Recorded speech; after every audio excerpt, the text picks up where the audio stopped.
నమస్కారం. నా పేరు డాక్టర్ పురు ధవన్ మరియు ఈ వీడియోలో మేము కిడ్నీ పునరుత్పత్తి గురించి మాట్లాడబోతున్నాము. ఎందుకంటే చాలా మంది రోగులు వస్తున్నారు.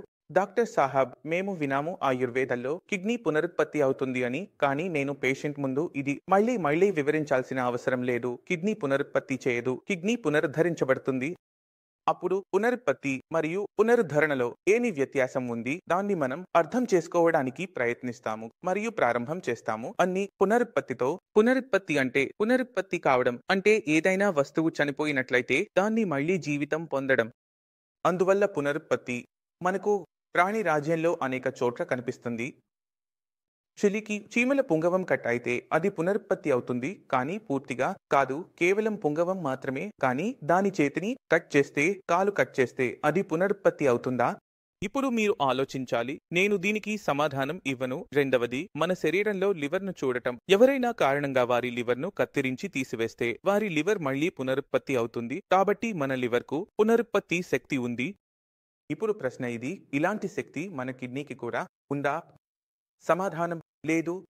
కిడ్నీకి ఏ విధంగా అయినా నష్టం కలిగితే, కట్ చేస్తే, కొంచెం భాగం తీసివేస్తే కిడ్నీ తనంతట తాను పూర్తిగా మారదు. కాబట్టి కిడ్నీకి పునరుత్పత్తి శక్తి లేదు. ఇప్పుడు కిడ్నీలోని నెఫ్రాన్లు పునరుత్పత్తి అవుతాయని చెప్పేవారికి సమాధానం ఇది కాదు. ఎందుకంటే కిడ్నీలోని భాగం చనిపోయినప్పుడు అక్కడ రక్త సరఫరా దెబ్బతింటుంది. రక్త సరఫరా దెబ్బతినడం వల్ల అక్కడ సరైన రక్తం చేరుకోలేకపోతుంది. మరియు రక్తం చేరుకోకపోతే ఆహారంలో ప్రోటీన్, ఆక్సిజన్ చేరడం సాధ్యం కాదు. ఈ కారణంగా కిడ్నీలో పునరుద్ధరణ శక్తి తగ్గుతుంది. మీ మనసులో ప్రశ్న వస్తుంది, కటరిన్ స్థాయిని తగ్గించడానికి మరియు జీవన శక్తిని పెంచడానికి వాగ్దానం చేస్తారు. అది ఎలా సాధ్యం అవుతుంది? దీనికి సమాధానం పునరుద్ధరణలో ఉంది. పునరుద్ధరణ అంటే ఏమిటి మరియు పునరుత్పత్తిలో ఏమి వ్యత్యాసం ఉంది మీరు అర్థం చేసుకుంటారు. మనం కిడ్నీ ఫిల్టర్ పేషెంట్ ను తిరిగి తీసుకునే సమయంలో కొన్ని స్థిరమైన విషయాలు కనిపిస్తాయి. ఉదాహరణకు ఎఫెజియస్ ఫోకల్ సెగ్మెంటల్ గ్లోమెరులోస్క్లెరోసిస్ ఉంది. ఎఫెజియస్ అంటే మీకు అర్థం కాకపోవచ్చు, అయినప్పటికీ నేను దీన్ని సులభమైన భాషలో వివరించడానికి ప్రయత్నిస్తున్నాను. ముందుగా అర్థం చేసుకోవాల్సిన విషయం ఏమిటంటే ఎఫ్ఎస్జిఎస్ హై బీపీ కారణంగా జరుగుతుంది. ఇప్పుడు హై బీపీ ఎవరికి ఉన్నప్పుడు రక్తం కిడ్నీకి చాలా వేగంగా ప్రవేశిస్తుంది మరియు వేగంగా ప్రవేశించిన తర్వాత అది కిడ్నీలోకి వెళ్లి ఫిల్టర్ అవ్వడానికి చిన్న ప్రవాహాలలో విభజించబడుతుంది. ఇది జుట్టు యొక్క మందం కంటే 1/3గా బరువైన నాళికలుగా మారుతుంది. మీ రక్తం అంతగా బరువుగా మారుతుంది. కాబట్టి బీపీ పైగా ప్రవేశిస్తున్నప్పుడు అది ఒత్తిడితో ప్రవేశిస్తుంది. అది కాబట్టి ఆ చిన్న వాసల్స్ ఉన్నాయా, వాటి గోడపై నిరంతరం రక్తం ఢీకొంటూ ఉంటుంది.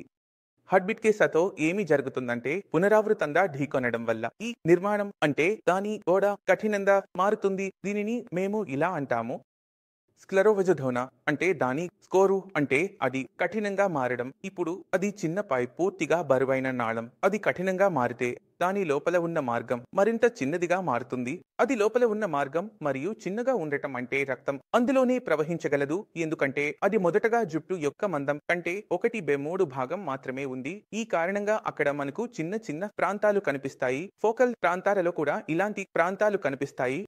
సెగ్మెంట్ లో కిడ్నీకి నష్టం జరిగిన చోట మొదటగా బీపీని సరిదిద్దడం ద్వారా ప్రారంభం అవుతుంది. సాధారణంగా మన బీపీ 120/80 ఉంటుంది. ఇప్పుడు మీ బీపీ ఎంత ఉందో చూడండి. నేను ధృవీకరించగలను 60 నుంచి 70 వరకు శాతం కిడ్నీ రోగులకు మీకు ఇప్పటికీ హై బీపీ కనిపించవచ్చు. మీరు మందులు తీసుకుంటున్నారని అనుకుంటున్నారు. మీ బీపీ సరిగా ఉంటుంది. మీరు ఈ వీడియోను చూసిన తర్వాత ఈ రోజు మీ బీపీని చెక్ చేస్తే మీకు హై బీపీ కనబడుతుంది. అది వెనుక కారణం ఏమిటంటే చాలా రోగుల్లో బీపీని నియంత్రించడం సులభమైన పని కాదు. మీరు ఒక మాత్రతో పని చేయడం సాధ్యం కాదు. మీరు అనేక మాత్రలు తీసుకోవాలి. అప్పుడు మీ బీపీ నియంత్రణలోకి రాండి ప్రారంభమవుతుంది. కాబట్టి ఇది మొదటి విషయం. ఇప్పుడు కొన్ని వ్యక్తులు మేము బీపీ మందులు తినడం లేదు అనుకుంటున్నారు. మన కిడ్నీ దెబ్బతింది. మీకు డయాబెటిస్ లేకపోతే మరియు హై బీపీ వల్ల కిడ్నీ దెబ్బతినడం జరిగితే హై బీపీ ఉండడం అవసరం లేదు. ప్రస్తుత సమయంలో బీపీ పెరిగినట్లుగా ఉండవచ్చు. 34 సంవత్సరాల క్రితం మీకు బీపీ సమస్య ఉండవచ్చు, కానీ ఇప్పుడు లేదు. ఇప్పుడు అది మందుల ద్వారా నియంత్రించబడుతోంది లేదా అది మీనా మందుల నియంత్రణలో ఉంది. అయితే మీకు గతంలో కూడా హై బీపీ ఉంటే అది మీ కిడ్నీకి నష్టం కలిగిస్తుంది. ఇప్పుడు ప్రశ్న ఏమిటంటే ఎలా పునరుద్ధరించుకుంటాము? మొదట ఏమి చేశాము? ప్రతి ధరలో బీపీని చూసాము. బీపీకి 2 భాగాలు ఉంటాయి. పై భాగం, కింద భాగం. కింద భాగాన్ని తీసుకురావడం జరిగింది. 70-80 రేంజ్‌లో, నరంకి 89 రేంజ్‌లో మేము దాన్ని కొంచెం చేయడం ద్వారా మా కిడ్నీపై మరింత ప్రభావం పడకుండా చేస్తాము.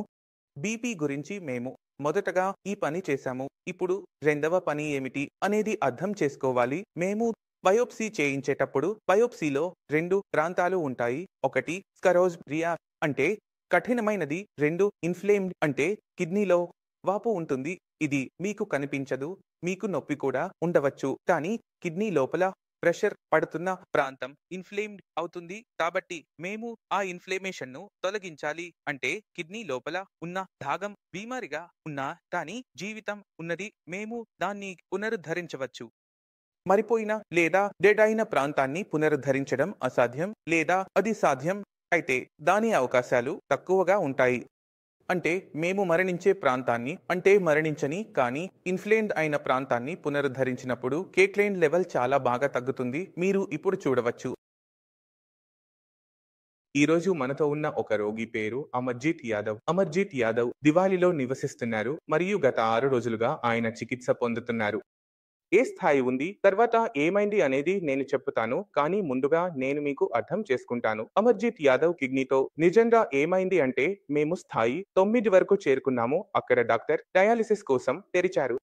సరే, కాబట్టి మొదటగా మనకు వచ్చినప్పుడు తేదీ 11 సెప్టెంబర్ 2023. బీపీ 1 80 1 10 బీపీ చాలా ఎక్కువగా ఉంది.